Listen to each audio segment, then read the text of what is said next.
ఒకటేం చెప్తా ఉన్నా, నేను ఒక రోజు ఒక ఛానల్లో పనిచేసినప్పుడు ఆ ఛానల్ కింద కొంతమంది వచ్చి ధర్నా చేస్తున్నారు.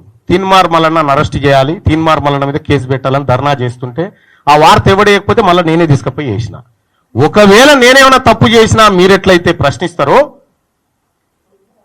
ఏ పార్టీ ఏ ప్రభుత్వం ఉన్నా ఇదే విధానంలో ప్రశ్నించడం ఉంటది.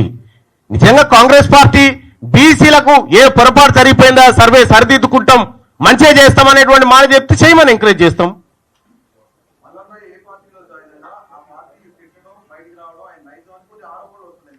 మీరు అనుకుంటే నేనేం చేయాలి మరి?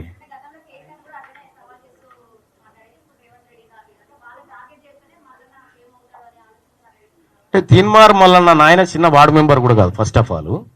రెండోది, తీన్మార్ మల్లన్న ఫేమస్ కావాలంటే ఎమ్మెల్సీ పదవో పార్టీలో చేరితే కాదు. ఆల్రెడీ తీన్మార్ మల్లన్న ఏందో తెలంగాణ ప్రజలకు తెలుసు. పక్కా జనరల్ సీట్లలో బీసీ అభ్యర్థులు ఉండబోతా ఉన్నారు. అన్ని బీసీ సంఘాలను ఒకే వేదిక మీదకి తీసుకురాబోతా ఉన్నాం. అన్ని బీసీ సంఘాలను ఎక్కడెక్కడైతే బీసీ సంఘాలు ఉన్నాయో అందరినీ ఒకే వేదిక మీదకి తీసుకొచ్చి ఒకే ప్లాట్ఫామ్ తయారు చేయబోతాం. ఎవరు? ఒక విషయం చెప్తా ఉన్నా, తీన్మార్ మల్లన్న ఎవరు సానుభూతి కోసం వెయిట్ చేయడు first of all.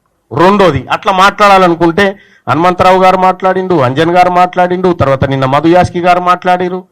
నేనేమంటున్నంటే Teenmar Mallanna ఎవరు సానుభూతి కోసమో పాట కోసం పనులు చేసే వ్యక్తి కాదు. ఫస్ట్ ఆఫ్ ఆల్ నేను దాన్ని పెద్దగా పట్టించుకోను.